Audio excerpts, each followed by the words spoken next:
en Radio Estación Nacional.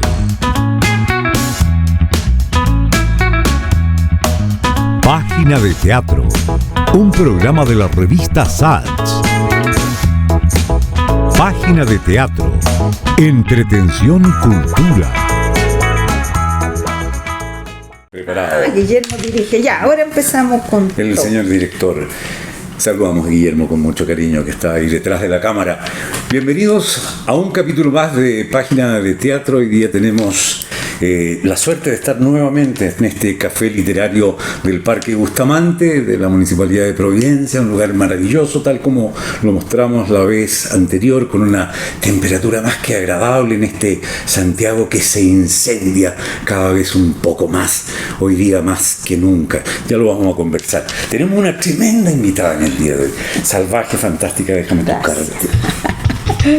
O sea, estar con Flavia Radrigán es un tremendo honor en este minuto. Gracias a bienvenida. ustedes por invitarme y perdonarme. Te andábamos persiguiendo hace rato. Sí, yo no leía los mails. Te andábamos persiguiendo hace rato. Queríamos conversar sobre la presentación de tu libro el 5 de enero pasado.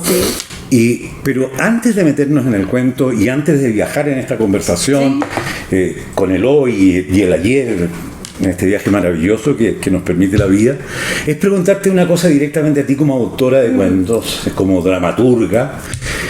¿Qué título le pondrías tú a lo que estamos viviendo ahora recientemente en Chile con la muerte de Sebastián Piñera y esta salamería que desarrollaron los medios de comunicación y que convirtieron al peor de los presidentes de Chile en un gran estadista, en un gran demócrata que nunca lo fue? ¿Cómo le pondrías de título a ese cuento? Mira, es muy difícil, pero le pondría casi como le puse a mi libro de cuentos, Otros fuegos ardían. Pero me pillaste, porque es tan difícil, porque hay un cierto desquiciamiento que no puedo entender, una cierta locura, aprovechamiento, ¿no?, de hacer demócrata a alguien que no lo fue, ¿no?, de santificar historias que no lo fueron. Y lo más asombroso, no me asombra de la izquierda, de la derecha, perdón, en general, ¿no? Es su deber, es lo que deben hacer. Pero veo a pueblo ahí. Sí, veo es que es el tema. Mucho pueblo, veo hay mucha 4.000 gente. Gallos que estuvieron desfilando frente al ataúd. Pero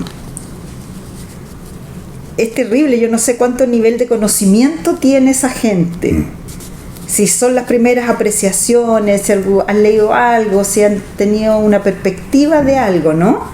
Porque todo lo que escucho es inmediatez. Sí, gracias al GES me pude operar, sí, gracias a la pandemia me dieron una platita.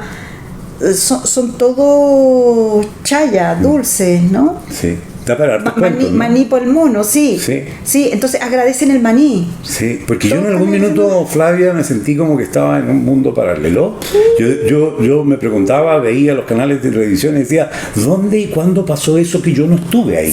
¿Sabes por qué no me asombré tanto? Porque a mí lo mismo que te pasó a ti, me pasó para Constitución. Ya.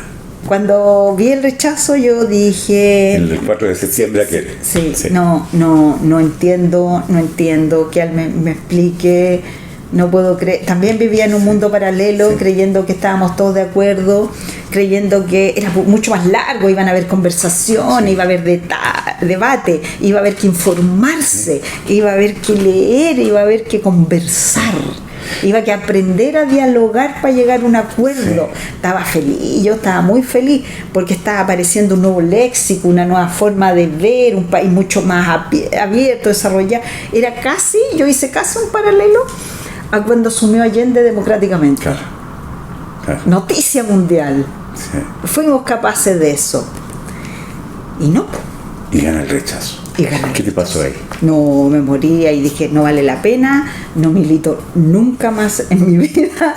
Fue así una furia, fue como un ostracismo, fue como, no sabía con quién, realmente estaba hablando con quién estaba hablando, y mis amigas sí, pues.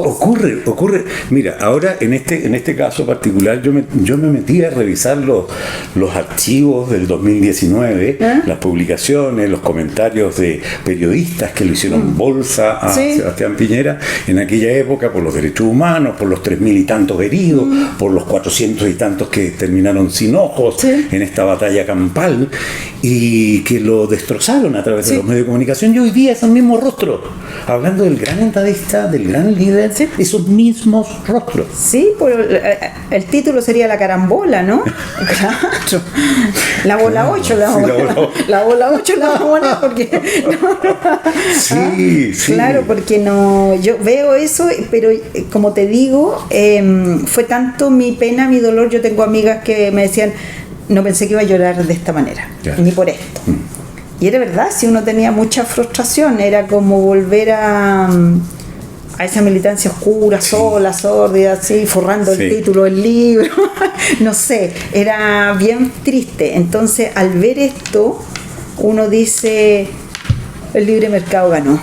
Sí, sin duda. El libre mercado ganó. Sí. Aquí no hay nada que hacer. Porque además, todas esas propuestas en pandemia y en la revuelta, hubimos muchos que las seguimos hasta la fecha.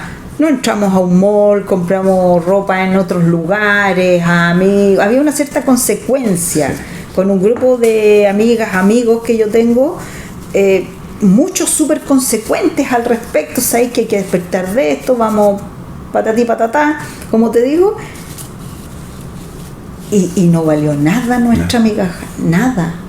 No. Nada, éramos... Volver a foja cero, como sí, dicen, ¿no? Hay una película de Lars von Trier que se llama Los Idiotas. Y me gusta mucho porque, voy a flaviarla al final, jugaban a ser idiotas y al final uno de los personajes decide ser idiota. Sí, y está ahí. Está ahí. Está ahí participando de alguna manera. Y lo decide.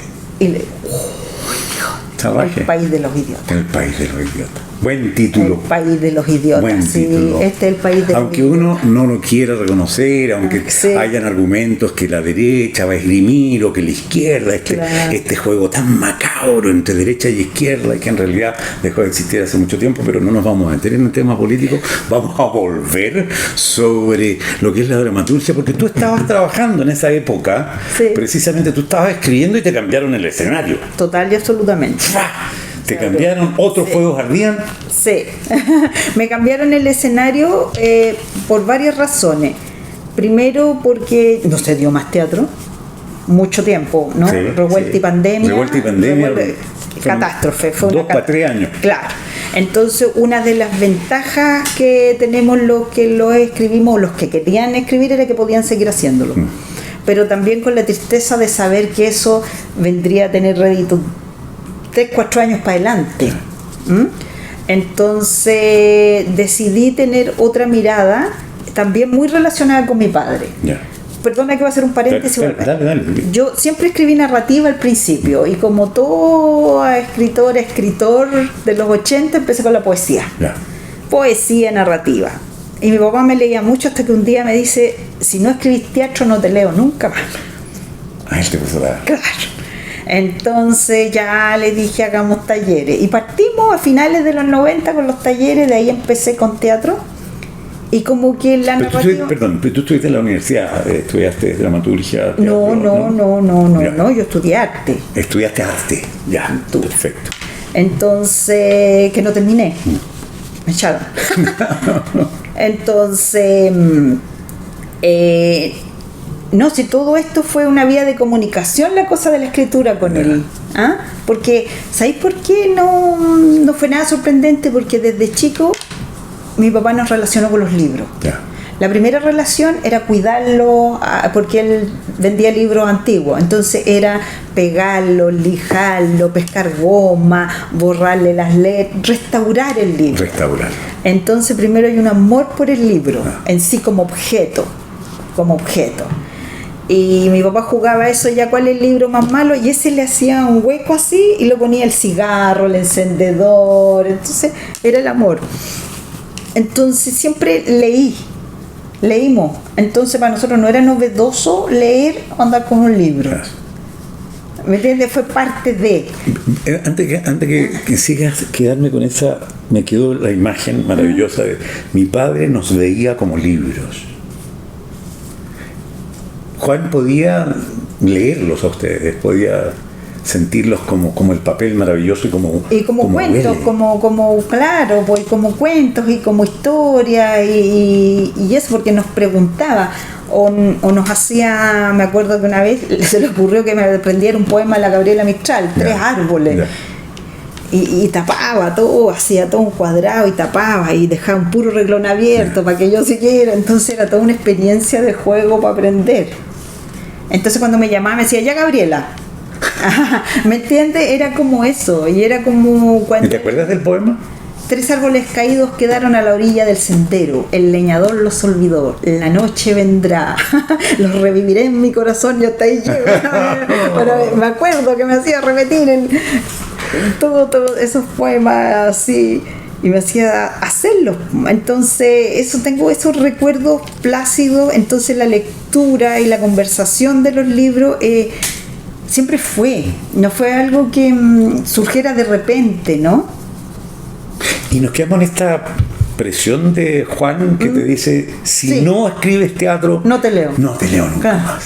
Sí, y escribí teatro y me resultó relativamente fácil. Ya. Porque lo había leído a él, pues los había visto, sabía cómo se hacían, pero siempre quedó en pending en la narrativa. Tú hacías narrativa y luego empezaste a escribir diálogo. Pero no escribí más narrativa. Ay, no escribiste nunca más narrativa. No, nunca más narrativa. O sea, está pending hasta el día de hoy. Sí, a este libro cortó eso. Este libro del que vamos a hablar ahora. Claro, cortó eso, porque además tuve hijos, me dediqué a mis hijos, a criar a mis hijos, a trabajar, entonces era poco el espacio, digamos. Tú tienes 2 libros. Dos libros. Dos hijos. Dos hijos, tengo dos libros. Ya están grandes ya, pero en esa época era complejo pues, trabajar, no se usaba no tener papá para los niños, entonces yo trabajaba. Eso sigue estando de moda. Oye, y estos 2 libros, tus 2 hijos, ¿se relacionaron con Juan, con el abuelo? Desde chico, mi papá iba cuando nació Fernandito, por ejemplo, y se lo ponía en el pecho y dormía en siesta, y mi papá roncaba, entonces el niño sacó muchísimo. Yeah. Se relacionaron muchísimo hasta grandes. Oye, yo sé que vamos a hablar de tu libro, que te invitamos a hablar de, pero siempre cuando se habla de Juan uno como que entra necesariamente en ese espacio de nostalgia y todo su amor por los libros. ¿Cómo se vincula él con los libros en la vida? ¿Mi papá? ¿Ah? ¿Cómo lo detectaste? ¿Cómo tú viviste dentro de ese barco llamado libro? Como te digo, siempre muy natural, era un objeto indispensable en el hogar, entonces nunca me llamó la atención, por decirte algo, porque siempre estuvo ahí. Claro. Hay gente que tiene televisión o el mueble, pero siempre, por ejemplo, cuando era chica siempre recuerdo que en el velador de mi papá estaba Papillón y El Padrino. Ya. Y yo voy a agarrar el libro y me dice, no, soy muy chica todavía para eso. Así que yo esperaba que él se fuera para pagar. Obviamente no entendía nada, pero me acuerdo de la foto de Steve McQueen. Yeah. Papillón, en el libro Papillón, sí. Que salía atrás. Steve McQueen. Entonces siempre ese objeto estuvo. No, para mí no tiene... Y en ese proceso, ¿cuándo la mano de Flavia comienza a narrar? ¿Cuándo empiezas a escribir? ¿Tú te recuerdas de ese minuto en que...? En el liceo, cuando estaba enamorada, no te digo que empecé con la poesía, el amor, pues el amor. El gatillo sentimental. Amor. Claro, el gatillo sentimental y político. Y ya cuando uno iba en el liceo, como te digo, soy ochentera, entonces ya uno empieza a mirar para el lado, a querer decir, cuando no se puede decir, las ganas son más grandes. Entonces ahí uno empieza, pero empecé, como te digo, poéticamente, así con poesía. Además yo agradezco infinitamente que tuve una excelente profesora castellana. Yeah. La Iris Cornejo, yo le debo muchísimo porque nos hacía leer y después nos explicaba desde otro punto de vista las cosas, ¿me entendí? Entonces para mí era fascinante esta mujer que me abría un mundo y que nos hicimos muy amigas y me prestaba literatura también. Entonces yo le agradezco harto. Y de los 2 hermanos de Juan, tú, Juan también recibió algo de esta beta de yo creo escritor. que sí. Él es ingeniero comercial porque también había que vivir, pues. Alguien tenía que ganar plata. Pero él lee muchísimo, un lector afanado y también escribe, sí, también. Y escribe muy bien. La vida del padre. Antes de saltarnos, me gustaría recordar algo que se escribió de ti y de tus textos, que me llamó mucho la atención en The Clinic, donde dice: es quizás en Lear, el rey y su doble, donde Flavia expuso más esa textura. Ahí se entregan varias claves súper expuestas sobre la quizá relación existente entre ese padre y esa hija. Una Cordelia entregada devotamente a su padre y a pesar de todo, y al mismo tiempo una hija que ocupa todo su talento para decirle al padre: veme, estoy aquí, como un grito desgarrador hacia la eternidad y hacia la oscuridad del sepulcro. Eso es lo que yo en The Clinic, lo leí de ti, y ahora que estamos conversando se me vino inmediatamente. Es tan así. Hay un grito en tus escritos, en tus obras, de decirle a tu padre: mírame ahora. No, bueno, es que yo creo que para tener ese padre con un peso literario como el que tiene Juan, debe ser difícil que una hija o un hijo también le escriba, digamos, porque nunca va a dejar de mirarlo como hijo o como hija, ¿me entiendes? Entonces llega un minuto en que hay que romper un mundo para crear otro. Claro. Entonces hay que romper una cierta tipo de relación para poder liberarse, porque la gente es muy básica, tiende a pensar que uno es la repetición, que es el Radrigán chico. De hecho yo lo escuché varias veces. Claro, muchas veces, mucho tiempo, ¿no? Multiplicidad de veces. Entonces uno busca la diferenciación y lo hace poéticamente, hasta que uno aprende a asumirlo, digamos. Cuando lo asume, pero hay que asumirlo grande, es un costo que uno tiene que mamarse muchos años, decir: no, si yo no repito las obras de él, no tocamos ni siquiera los mismos temas. Entonces cuando yo decía véame por favor, era también universal, ¿me entiendes? Era como: por favor, lean lo que están leyendo, entiendan, lean bien. Claro. Lean bien. Estúpido. Y al principio escribía muy igual, porque conocía su lenguaje y conocía los personajes. Sin duda, es imposible. Era imposible escapar a eso, ¿no? Traerme, claro. Entonces era un tiempo que después entendí que tenía que ocupar en eso, digamos. ¿Te parece que, deteniéndonos ahí, que la vida un poco en esta relación padre-hijo, cuando se repiten los talentos en la familia, porque es una repetición de talentos en definitiva, pero se da esta competencia, se da esto de querer cortar el lazo, el padre no reconociendo a lo mejor el talento? Sí, es que es muy brutal, porque mira, cuando se vive un periodo fuerte como una dictadura, claro, donde nadie se puede ver, que más encima no te vea tu padre y más encima no te vea el público, es mucho. Claro, es demasiado. Es demasiado, sí, es demasiado. Doloroso. Y es doloroso porque es voluntario. Sí. Ese es el dolor, es voluntario. Sí. El poco esfuerzo. Podría haber dicho: tú voy a ser enfermera, no sé. Claro, podía ser enfermera y no pasa nada. Claro. Y no pasa absolutamente nada, pero decidiste estar ahí. Claro, decidí escribir. Como los idiotas. Como los idiotas, yo decidí estar ahí, ¿cachai? Claro, y entonces asumir el costo. Sí. Porque además no me di cuenta que me gustaba mucho, que para mí era muy placentero, reconfortante, era lo que quería hacer en definitiva, ¿me entiendes? Entonces era como eso, porque además era un oficio. A mí me gusta mucho estar en mi casa, y como ese tiempo fue criar hijos, me gustaba estar en la casa y poder hacer algo de mi casa, como pintar, como escribir. Me gusta. Vamos a ir sobre esa fase de la pintora. Entonces, porque aquí estamos además con una gran pintora. Claro, entonces me gusta mucho estar en la casa, soy un poco ermitaña para eso. Sí. Me hace falta una casa más grande, sí, porque en la casa chica uno está un poco entre telas, libros. Te falta el espacio. Falta el espacio. Oye, entonces, tú, perdona, yo voy saltando, de repente me disperso, pero me quedo de repente en la imagen de tú aprendiendo este poema de Gabriela, y después te ganas un premio, Gabriela, ¿no? Sí, me gané los Gabriela Mistral, con una obra de teatro, con un monólogo: Miradas lastimeras no quiero. Miradas lastimeras no quiero. ¿Es una visión femenina? Sí, era una personaje mujer que era vestuarista. Ya. Y vivía, y se ponía los vestuarios que le mandaban a hacer, y vivía a través de eso, ¿no? Se inventaba y se reía sola, porque le tenía pánico a nunca conocer el amor. Claro. Entonces ese era un monólogo Fue bastante bien ese monólogo. Es antiguo, escribir. Estamos hablando de 1999. Sí. Sí. Oye, y se produce esta cosa como de la literatura mágica casi, de que tu padre enseñándote un poema de Gabriela recibes un primer Es que nunca premio. lo había pensado ni Mira. lo había visto porque son premios que estaban establecidos por otras circunstancias. Sí, No es pero que hay un vínculo. no, yo habría visto el vínculo si ese año se hubieran creado los Gabriela Mistral, pero ya existían, Pero ya existían. y Gabriela era Gabriela. Pero era no. una anticipación mágica a algo que iba a venir en tu vida. Me gusta este cuento. Sí, pero no vi nada. No Oye, vi nada. ¿y ese fue tu primer monólogo? Sí, ¿Saltaste de la narrativa a eso? sí, porque era más fácil que el diálogo. O sea, saltaste de la narrativa a este monólogo, que es más fácil que el diálogo, dices tú, Y después. el premio. Y premio, sí. ¿Y qué pasó contigo ahí? ¿Te sentiste que ya estaban mirando lo que tú escribías? ¿Habías dejado en ese minuto de ser la Raderigán chica? No, para nada, yo sentí que me iba a poder comprar una lavadora.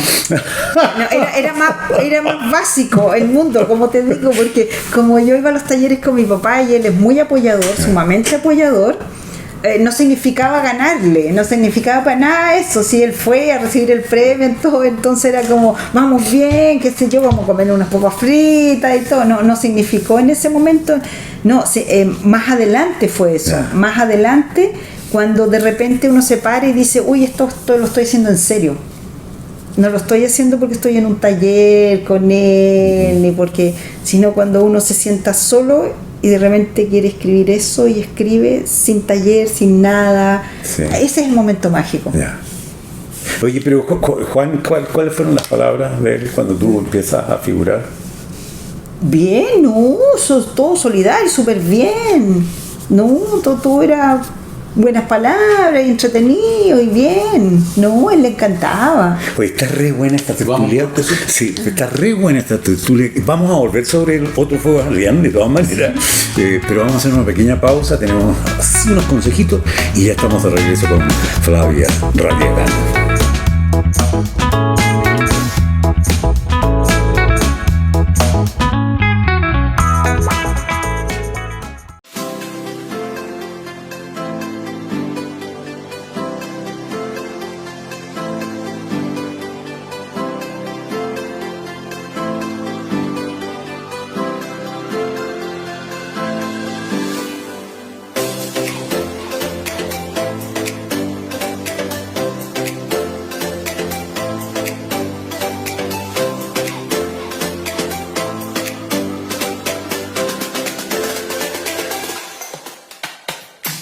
Desde un lugar con mágicos bosques y lagos ubicados a los pies de imponentes volcanes, islas llenas de leyendas, valles alojados entre mar y cordillera, un lugar con sabias tradiciones, fiordos y glaciares escondidos entre verdes paisajes, un cielo de infinitas estrellas y el desierto más seco del mundo. Chile para el mundo. Estación Nacional.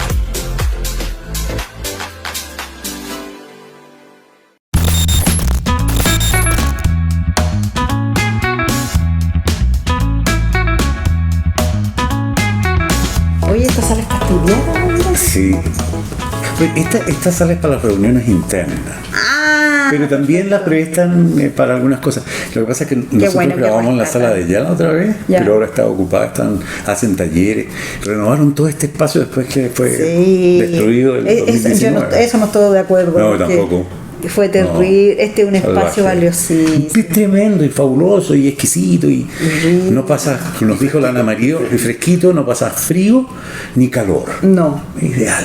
Porque tienen un Rico, sistema. no. Hay rico café. Hay rico Sí. café, una Por favor, cafetería. Alex. Sí, un estamos cafecito. grabando y Leroy, ahí está. denle publicidad. Sí, café literario Parque Bustamante, un lugar extraordinario. Hay un muy rico café que sirven acá. Hay unos chocolates. No, yo soy fanático de chocolates. Amargos, exquisitos. 80% cacao.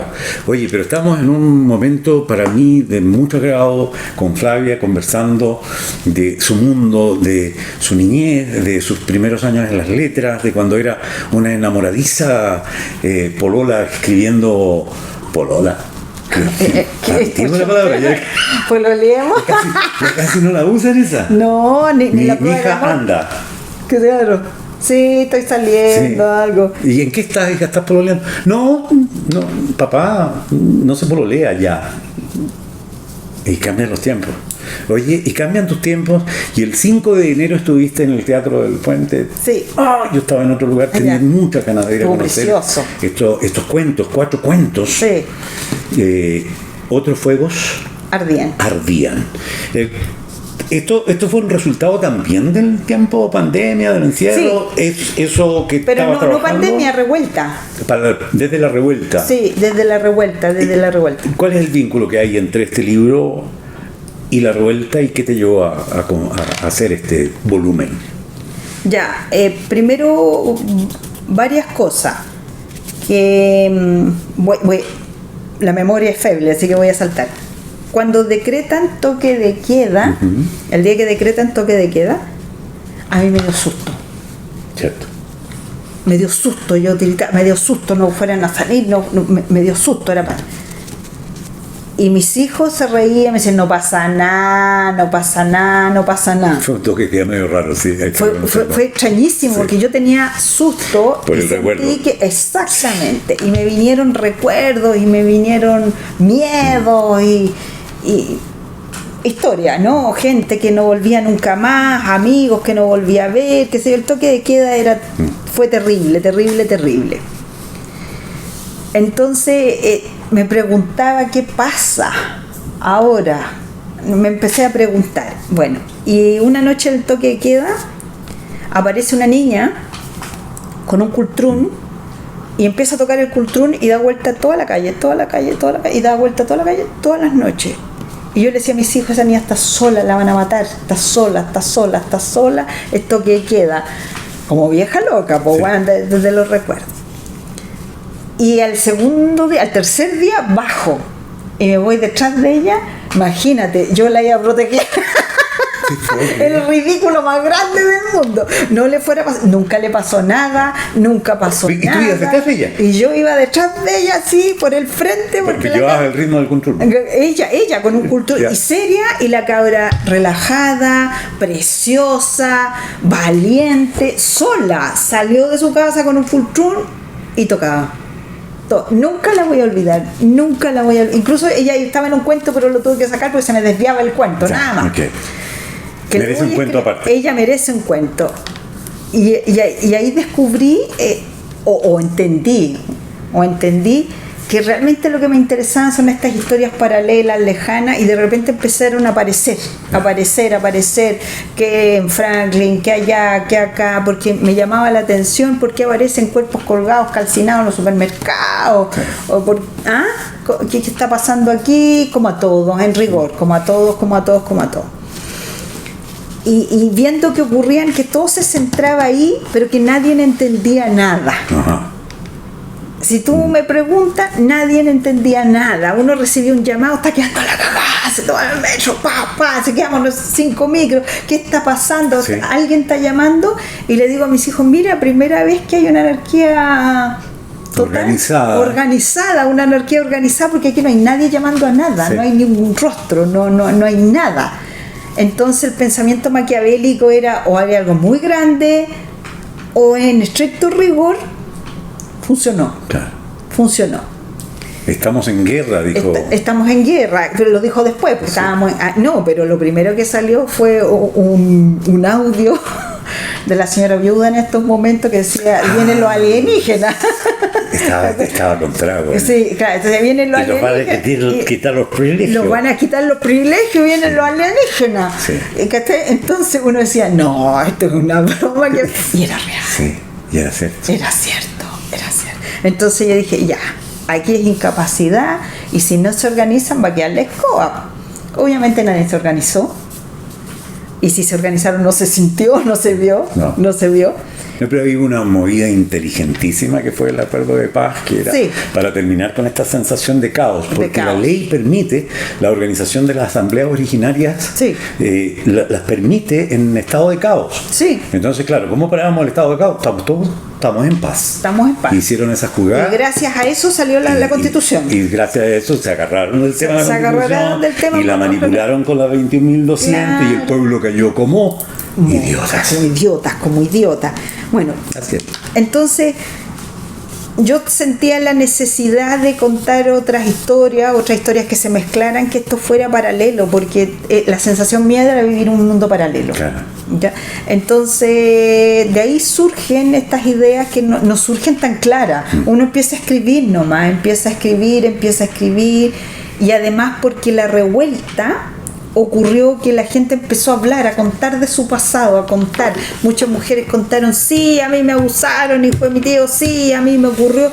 Y de repente iba yo en la micro y alguien conversaba, decía, ahora se les ocurrió, ¿para qué dicen ahora? Y yo dije, yo le voy a contestar a esta señora. ¿Me entiende? Porque A través de los cuentos. claro, yo le voy a contestar a esta mujer porque si no se puede, o sea, 2 días de frente nunca se pudo. Sí. Si esto no se podía, este abuso no se podía, ¿no?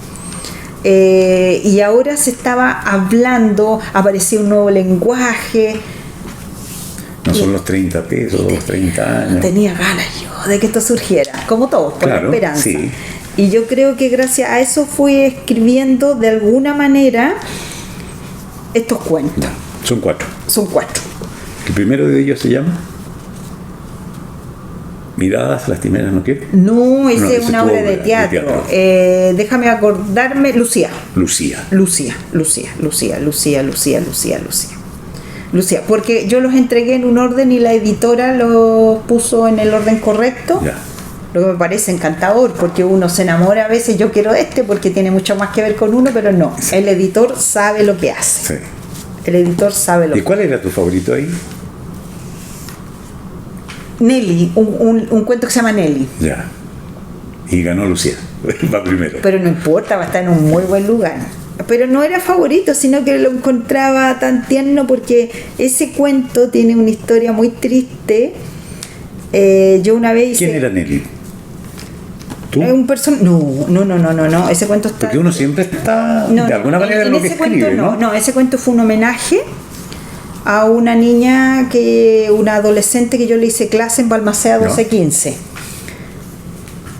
También a los finales de los 90, antes que llegara el 2000, hice un taller de narrativa en ese cuento, porque yo ya había publicado un libro de cuentos, entonces, y ella me contó una historia tristísima, de cómo tenía su tajo en la cara. Y ese cuento era para ella. No. De esos años, que yo siempre quise hacerle un homenaje a ella porque era luchadora a morir. No me va a quedar tranquilo ahora. Tengo que saber por qué tiene el tajo en la cara. No, pues hay que leer el cuento. Porque el cuento es ficción, pues se lo hace su propio padre. Se lo hace su padre. Entonces quedó aquí, por eso sí le decían la de las 3 margaritas, porque le partieron aquí. Okay. Y tenía un tajo en la cara. Entonces, ese me gusta porque le pude rendir homenaje a esta niña, porque Nelly. Porque ella siguió escribiendo, se fue del país, siempre estamos en contacto y sigue afuera, porque aquí era muy difícil la cosa. Muy ¿Y Lucy? difícil para ella. ¿Lucía? ¿Y Lucy, la del primer cuento?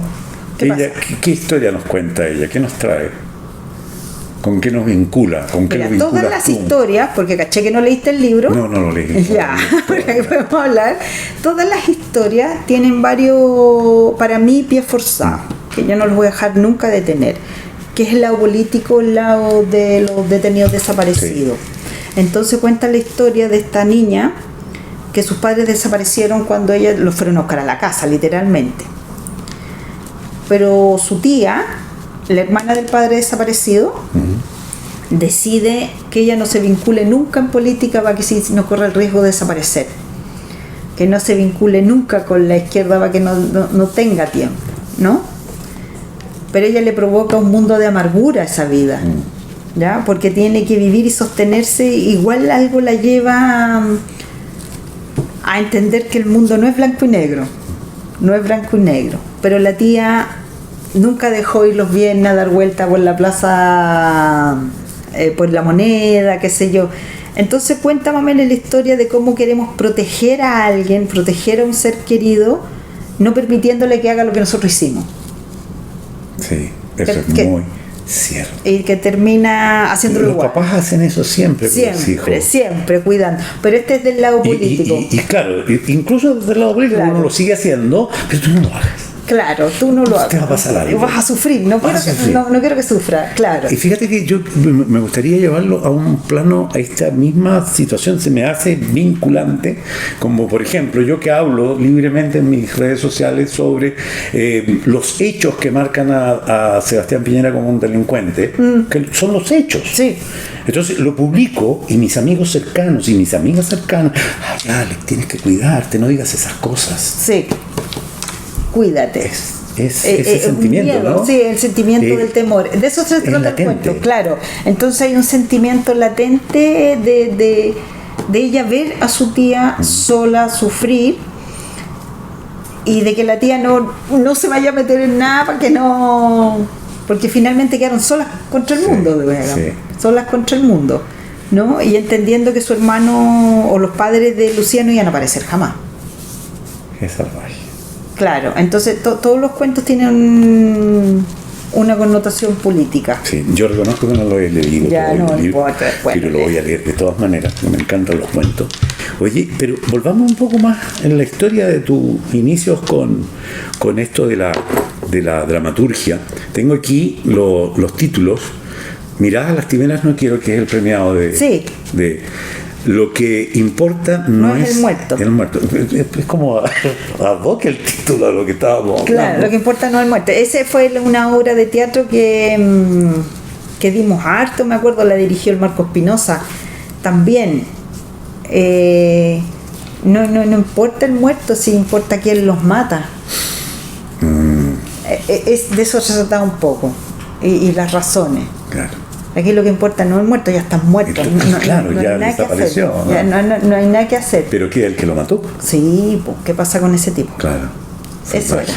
Y hay un tercer título acá que a mí me parece fantástico y que se llama Un ser perfectamente ridículo, que está vinculado con el centenario de Pablo Neruda. Sí, el 2004. ¿Qué te pasa a ti ahí? Porque hay una disputa hoy día con toda esta cosa feminista, ¿no? De una cancelación de Neruda por cómo se expresaba en esos años, la hija que dejó botada. No, pero hay un hecho específico por una violación. Ah, ya, ok. ¿Ya? Por una violación que él mismo describe en Para vivir he nacido. Ya, sí. Entonces ahí hay un abuso explícito y otro acto explícito, encerrar a sus hijas 2 años porque era deforme, y después ir a dejarla a la frontera con Holanda con la mujer y vivan como puedan. Entonces no es voluntarioso. Hay una conducta sistemática, claro, o sea, pensada. No es porque se quiera anular un Neruda. Cancelar un Neruda, porque de que era buen escritor, era uno de los mejores poetas que hemos tenido, ¿me entiendes? Eso es irrefutable, si el tipo escribía bien, independiente de que te gustó o no el poeta, pero él tenía talento para hacerlo. Sí. Entonces, lo que se está cancelando son por las acciones propiamente tal, por el abuso que tenía y hacía al tener poder. Un ser perfectamente ridículo. Se trata de Malva Marina, la hija. Sí. Y ahí, por ejemplo, en el 2004... años, ¿no? Sí, a los 9. Ahí, por ejemplo, eso te puede contar la historia. Y decidieron hacer el centenario y yo era la única mujer dramaturga. Entonces llegamos a la reunión y estaba Marco Antonio de la Parra, Benjamín Galemiri, un alemán que no estaba en Chile, Chimil Pfennig, que era de Alemania, y el Chato Moreno, y yo. Entonces, como era una época, el 2004, no existía la sororidad, ni existía nada del feminismo. El director de ese entonces, del Teatro Nacional, Raúl Osorio, empieza a preguntarles de qué van a escribir a los hombres, ¿no? Claro. Heteronormados, así bien heteronormados. Entonces, Marco Antonio dice: yo del lado político de Stalin. El alemán que estaba por video, que iba a escribir sobre la cama de Neruda, como la cama, como que nadie podía salir de esa cama, como el gran amante. Claro. Galemiri del cocinero, qué sé yo, del amor, el Chato Moreno del 73, pero del lado lúdico. Yeah. Y yo dije, estos se apoderaron de todos los temas que a mí me interesaban y me salió del alma, del estómago. Yo voy a escribir de Malva Marina y me encontré con que no sabían quién era Malva Marina. No, la mayoría no sabíamos quién Claro, era Malva ¿quién Marina. era Malva Marina? Yo siempre lo supe, pues siempre, no sé por qué. Eso es mágico. Por ejemplo, siempre yo supe... también lo sabía. Sí, Guillermo ya. también lo sabía. Sí, claro. Joven supe lo de Malva Yo Marina. también. ¿Y cómo se portó con la mamá de Malva Marina? Con la Hannigan. Yo no sabía eso. Que se portó, pero En Europa horrendo. la dejó botar. No, sí, no, ahora ya conozco. Claro. A partir de la cancelación, ahí uno empieza como a investigar y empieza a conocer cosas. Pero yo fui amante de los poemas de Neruda, Todo, de Cabro. yo también, pues y si me lo tenía sabía de los primeros memoria, libros. era mi ídolo. Me decían el ¿cachai? Neruda así, en algún minuto, sí, cuando escribía. pero si yo igual conocía mucho Claro, de su pero poesía, no sabía mucho. esa historia. Y yo conocía la historia de Mar. Y de repente me quedaron mirando, ya, pues. Y se le ocurre a Raúl Osorio contarlo en el diario. Y llegaron los periodistas y yo no había escrito ni una letra y ya había un escándalo. salía en los diarios, decían yo no había escrito ni una letra, Dios mío, ¿qué es esto? Era febrero, me acuerdo, porque empezaron a averiguar y todo, y era escandaloso porque me di cuenta que no sabía, y además me llama el Bolodia Teistelbon a terreno, porque él escribió en su libro que ya había muerto a los 2 años y que tenía el síndrome de Down y que había nacido O sea, enfermo. más encima iba a quedar mal frente. Quedó mal. Quedó la esposa, sacaron los libros de circulación. Entonces, no, si fue un escándalo antes siquiera yo de escribir la obra. Entonces fue muy terrible porque la mayoría de las biografías no tenía hijos, había muerto al nacer, era terrible. Y después, escarbando, en los poemas de Alberti, porque Alberti lo ayudó mucho en esa época, la mujer de Alberti le llevaba médicas españolas para que la curaran, lo ayudaran. ¿No? Entonces tuvo muchos amigos poetas que no podían entender qué hacía una niña encerrada oscura, porque alguien le había dicho que tenía que estar en una pieza oscura 2 años para que no le afectara la hidrocefala. Bueno, en fin. Y yo la escoba. Me llamó la Fundación Neruda con abogados en la mesa para que les pasara el texto y yo dije no. ¿Me estás bromeando? Claro. No, yo no paso el texto, sí. Y además no lo podía pasar si no lo había escrito. Claro, no te entrego nada. No, porque eso es censura, po. Es censura, y estamos hablando del 2004, ¿no? Y que sí, po. Y solo lo quisieran ver, no, pero si hubo mujeres, como te digo, que me hicieran, oiga, ¿para qué tanto? Si todos tienen, pero ¿para qué hace eso? No había sororidad, ¿me entendí? Y además en el 2004, te juro que éramos 2 o 3 las dramaturgas, mujeres, jóvenes, entonces era como sola en un desierto, así, fue terrible. Fuiste la que soltó la piedra. Sí, po. Y la obra solo estuvo 3 semanas en cartelera y la sacaron. Solo 3 semanas y la sacaron. Nunca más nadie. ¿Y nunca más la han montado de nuevo? No, tengo ganas de que se monte de nuevo porque el otro día la leí, está bien bonita. Pero la montó Gustavo Mesa. O sea, tenemos esta obra que fue una piedra gigante en un charco y dejó la patada. Sí. ¿Qué te pasa a ti como mujer? Porque te enfrentaste con este mundo heteronormado, patriarcal. Brutal. ¿Sientes tú que del 2004, estamos al 2024, en todos estos años, tú sientes que el comportamiento del hombre sigue siendo igual de defensa en alguna medida de Pablo Neruda? No, en el mundo que yo me desenvuelvo no, porque son hombres, como yo les llamo, conversables. Y que muchos les gusta leer, entender, son más abiertos, tienen su lado femenino más desarrollado, o sea, puedo conversar de cualquier tema. Entonces en ese mundo no tanto, yo creo que es afuera. Porque yo siento eso. Está más libre, hay mucha más democracia, hay sororidad, por ejemplo, hay apoyo. Pero esas mismas mujeres que te decían, ya. Sí, ¿para qué tal? Aquí si la cuestión fue. Sí. O algunos hombres que responden frente a esto, pero es que eran otros tiempos. Exacto. No, han cambiado, yo creo que han cambiado las cosas, ahora es muy fácil trabajar, ahora es más fácil. Hoy día. Sí. Pero en ese tiempo tú tenías que, por este tema, pero por otros temas también tenías que enfrentarte a conducta heteronormada, patriarca, Bueno, como dramaturga, digamos, ¿no? sí, po, en eso estábamos enfrentados a mi papá, po, porque no había nadie que lo pudiera superar. No sé si me entienden. Ya. Menos la hija siendo Menos mujer. ya. En ese sentido, por ¿Eso le hacía ruido a Juan? Que su hija, no sé, además dramaturga. No, yo creo que él era bien solidario, ¿cachai? Él era bien solidario, pero porque además atendíamos a distintos temas. Grandes filósofos de la humanidad, yo le decía, los grandes filósofos lo molestaba mucho porque él hablaba de mucha filosofía, cuestionamiento de la humanidad, del ser o no ser, etcétera, etcétera. Y a mí me importaban temas más puntuales, chicos, de mujer, como esto. Teníamos distintas realidades en ese Miradas, sentido, o miradas, sí. ¿cachai? Entonces era un poco eso. ¿Qué tengo que preguntarte ahí? ¿Qué es lo que hoy día te mueve? ¿Qué mirada es la que tienes? ¿Qué es lo que te llama la atención? ¿Qué es lo que te molesta? Hoy día para Hoy escribir, día, ¿sí? ¿Qué es lo que te gatilla? hoy día estoy en el problema básico de las madres. ¿Ya? De las madres, porque creo también que la contribución del matriarcado en este país fue nefasta mucho rato.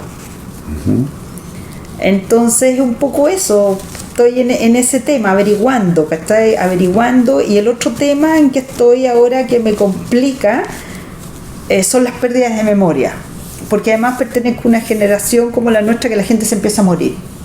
Sí. Se empiezan a morir las historias, se empiezan a desaparecer, se empiezan a transformar, y entonces siento una imperiosa necesidad de rescate de algunas historias que no vayan a desaparecer porque están desapareciendo los testigos. Sí. Sí. Entonces hay madres que se han muerto sin encontrar a sus hijos, etcétera, Sí. etcétera, etcétera. Entonces yo creo que eso me interesa, Sí. todo mezclado, la madre, esto, ¿me entiendes? Todo mezclado un poco, porque uno no Y tiene hay temas una mayor como- indolencia también. Sí, Porque hay un- van desapareciendo los testigos, pero va aumentando también la distancia. Hasta aquí vamos a seguir Yo lo con la noto en misma. clase, yo lo noto en clase, me Ya. dicen eso los alumnos, pero los referentes cambian. Y cuando tú hablas de la dictadura, hay muchos que te dicen, ya, pues profe, otra vez, Cortémosla con cortémosla. eso. Sí. Turururururu, Exactamente. ¿me entiendes? Exactamente. Conversábamos a propósito de la obra, Guillermo, ¿cómo se llama la obra esta del libro de Oximorón que ¿cómo se llama la obra? Irán 73. una obra que habla del lugar que le llamaban la discoteca, donde Ya. se hicieron La venda sexy. La venda la sexy. venda sexy, que torturaron a muchas mujeres. Era solo para mujeres. Yo fui a ver esa obra y noté que gente del público era como, ya, están Sí. ya siguen con lo mismo. Pero uno no puede estar ajeno al dolor. Estaba una de las mujeres que fue torturada, violada. Sí.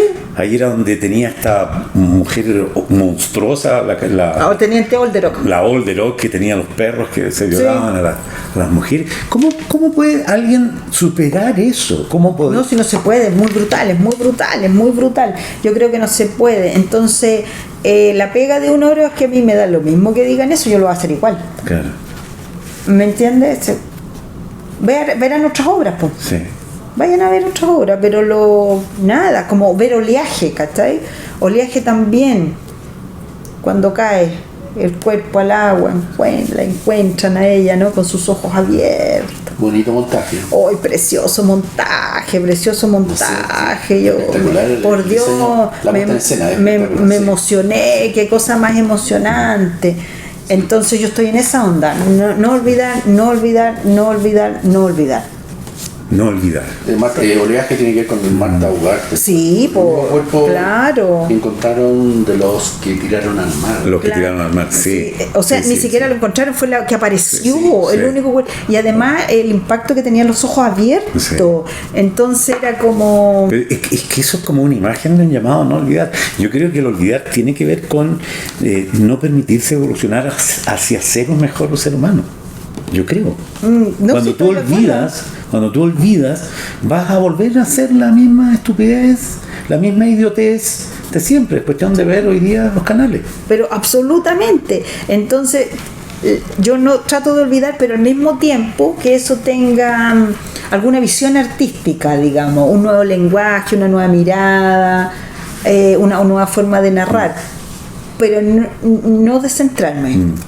Entonces yo creo que en eso estoy. Sí, porque indistintamente de que haya gente que esté de acuerdo o no con la temática de tus obras, estamos hablando de gente que se opone públicamente y opina públicamente en contra de esta... Es ignorancia, es una pura de brutos nomás. Sí, hay mucha ignorancia, ¿Miedo no porque será?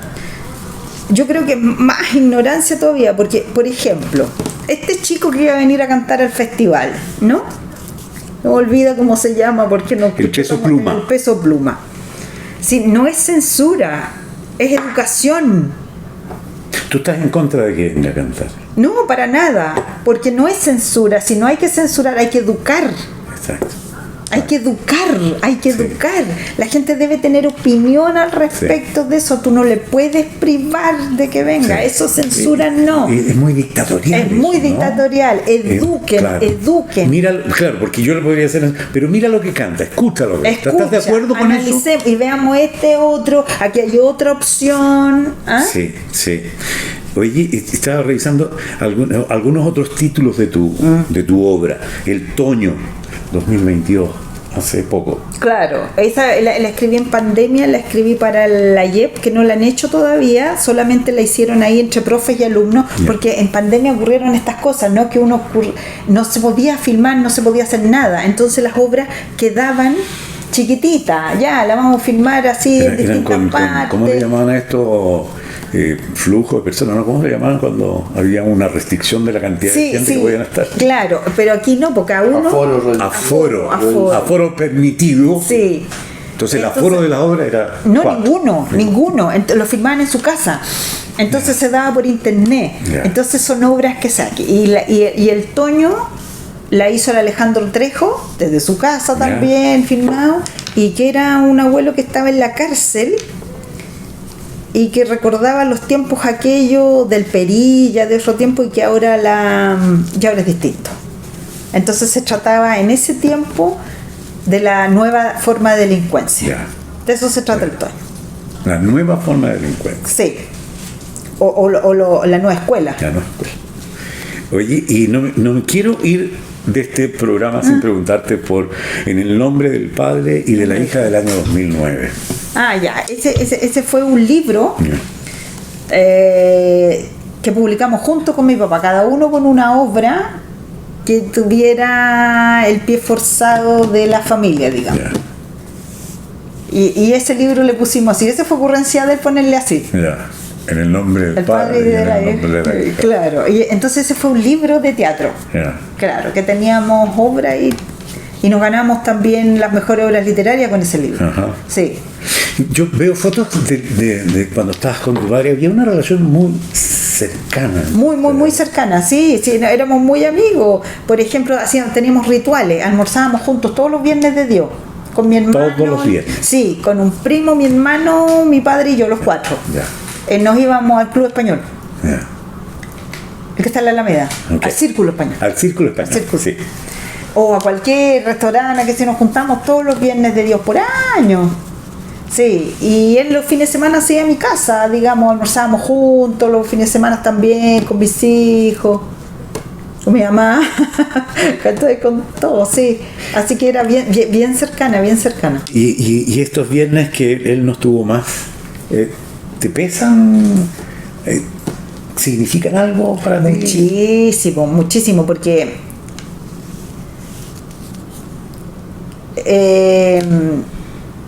es doloroso decirlo, pero es como un día lo vi y después no lo vi nunca más, digamos. Entonces tengo una sensación que no puedo descifrar. Un día lo subí al auto y no lo volví a ver más, hasta en un cajón arriba de un escenario. Entonces como tengo algo que solucionar ahí, tengo algo que entender de cómo ponerle palabras a ese dolor. Es un pending. Es un pending, sí. Sin duda alguna, ¿no? Sí. Y eso se puede resolver a través de un libro, de una obra. No se resuelve, pero se entiende. Porque para escribirlo tengo que entenderlo. Y esta hija tan cercana, tan compinche, que uno ve la foto cuando estás con tu padre abrazándolo, y que deja de verlo de la noche a la mañana y 8 meses después lo ve en un ataúd, en un cajón arriba de un escenario. ¿Crees que te te marcó como mamá, como observadora, como mujer? Para bien, para mal. ¿Cómo te marca esta experiencia inconclusa? Claro. Yo creo que me marcó profundamente. No tengo claro así como para decirte en qué ni cómo. Me marcó a nivel salud. Yo me enfermé muchísimo. Es una tremenda marca. Sí, yo estuve muy enferma. Entonces después me preocupé de sanarme y de sanarme emocionalmente también. Y eso fue años. Entonces yo creo que recién ahora puedo empezar a abordar el tema, a tocarlo, porque no tiene solo que ver con que no lo haya visto más, sino que hubo mucha complicidad para que eso no ocurriera. Cuando hablamos de complicidad estamos hablando de su entorno. De su entorno. Entonces es como si todo el proceso político, todo lo que significara de él, también valió callampa. Claro. Toda esa gente que se supone que tiene un pensamiento desarrollado, que ha leído algo en su vida, que entiende un poco más allá, tampoco entendía. Entonces estamos en el mundo de los idiotas. Exactamente. Es un país de idiotas, de verdad es un país de idiotas. Sí, porque hay que tener un corazón bastante negro para hacer eso. Sí, entonces sí. Es como un país de idiotas y los colaboracionistas de siempre otro par de idiotas, ¿me entiendes? Entonces como yo creo que uno entendería, lo tendría claro, si alguien te dice qué ocurre, cómo ocurren las cosas. Y eso es la falencia de este país. Por eso mi tema también va en los padres, la temática. Desde chico, ser clarísimo con los hijos, con las situaciones que pasan. Y este es un país donde nunca nada está claro. Nunca van a decir que no logró desabrocharse el cinturón y se ahogó Piñera. Nunca van a decir que fue una negligencia humana. Le van a echar la culpa le van a echar la culpa a la máquina. Siempre va a haber algo que tenga la culpa exógeno al asunto, ¿no? Entonces yo creo que lo único que he hecho yo para cambiar eso un poco con mis hijos, mi familia cercana, absoluta franqueza, digamos. Sí, somos un país que se oculta. Muy doble estándar. Esconde la cara, esconde los sentimientos, o a veces colabora, como dices tú, con una idiotez, sí. Como por ejemplo esta separación claro. tuya de tu padre, y colaboran en hacer un mal sin saber que están haciendo un daño. O explica, o cuenta. Claro. O cuenta, porque si a mí alguien me dice, mira, yo quiero hacer esto, me lo dijo, tiene todo mi respeto. Sí. Fue claro, fue valiente. Sí. Entonces, también al enemigo, yo le puedo decir, eres valiente, te respeto tu posición. Sí. Porque es tu idea, ¿me entiendes? Pero eso no se logra si uno no dialoga. O sea que puedo ser idiota porque soy cobarde. Claro, o un idiota voluntario, porque el idiota no sirve ni siquiera para ponerlo en una obra de teatro. Porque no puede decir lo que quiere, hacer lo que quiere. Claro, no tiene incidencia dramática. No tiene incidencia dramática, ¿me entiendes? Sí, en la línea pero un dramática. loco como Napoleón sí, po. Claro, sí. Oye, ha sido un placer conversar contigo, pero un placer, me quedaría una hora más conversando contigo. No te preocupes. Esperamos que pronto haya un relanzamiento de este. Sí, yo aviso. Sí, otros fuegos ardían. Otros fuegos ardían. Sí. Que me lo voy a devorar. Por favor, porque está bien buena. Sí, de todas maneras, otros fuegos ardían. Así que vamos a invitar a todo el mundo a ver este programa extraordinario. Gracias de verdad. Ya, por habernos acompañado. Y que me disculpe, por favor. La estuvimos persiguiendo mucho rato y ustedes ahora se pueden dar cuenta porque es una conversadora extraordinaria. Gracias, Flavia. No, a ustedes. Nosotros nos encontramos en otra página de teatro. Ya no sabemos cuándo.